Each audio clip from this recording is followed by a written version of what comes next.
Calendar বদল হতেই বাংলায় যেন ভোটের গরম কয়েক গুণ বেড়ে গিয়েছে। চলতি সপ্তাহেই বাংলার বুকে প্রথম দফার নির্বাচন। ফুল মুডে প্রচার করছেন সমস্ত দলের প্রার্থীরা।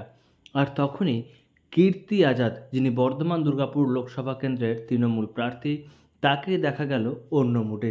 বললেন, রাজনীতি করতে নয়, নিছকই এসেছেন কিছুটা ভালো সময় কাটানোর জন্য। আর তিনি এমন জায়গায় পৌঁছে গেলেন যা দেখে সেখানকার মানুষজনও রীতিমতো অবাক হয়ে গিয়েছেন। देखिए, नया साल है। अब देखा जाए तो हर दिन नया होता है। परिस्थिति एक हर्षोल्लास का समय रहता है जब सभी लोग के साथ मिल पाते हैं, और खास करके उनके पास आना जिनके पास जीवन में कुछ नहीं था, जो बेचारे ऐसे ही थे, कुष्ठ की तरह थे, कोई पूछने वाला नहीं था, और उसके लिए एक प्रकल्प को तैयार करना, और वो प्रकल्प तैयार करना उस योजना के साथ जो ममता दीदी करती हैं उस प्रकल्प के साथ तैयार करना, नरेंद्र नाथ जी जो एमएलए हैं उनका भागना, उसके बाद प्रदीप मजूमदार दादा जो मंत्री हैं, सब इसको रूप देना, एक कोऑपरेटिव बनाना, और वो फिर लोग एक साथ मिल करके कहीं भीख मांगने की ज़रूरत नहीं, कहीं कुछ नहीं, अच्छे शुद्ध स्वच्छ वातावरण में रहो। तो यह दीदी और उनकी टीम का ही सोच हो सके। দুর্গাপুরের নডিহা এলাকায় রয়েছে কুষ্ঠ কলোনি। সেখানেই পৌঁছে গিয়েছিলেন বর্ধমান দুর্গাপুর লোকসভা কেন্দ্রের তৃণমূল প্রার্থী কীর্তি আজাদ। সঙ্গে ছিলেন রাজ্যের পঞ্চায়েত মন্ত্রী প্রদীপ মজুমদার এবং জেলা তৃণমূল সভাপতি নরেন্দ্রনাথ চক্রবর্তী। তাদের দেখা গিয়েছে এখানে অন্য মেজাজে।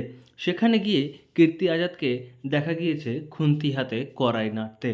আবার তিনি সমস্ত স্থানীয় বাসিন্দাদের পাতে খাবার তুলে দিয়েছেন। খাবার তুলে দেওয়ার কাজে হাত লাগিয়েছিলেন জেলা তৃণমূল সভাপতিও।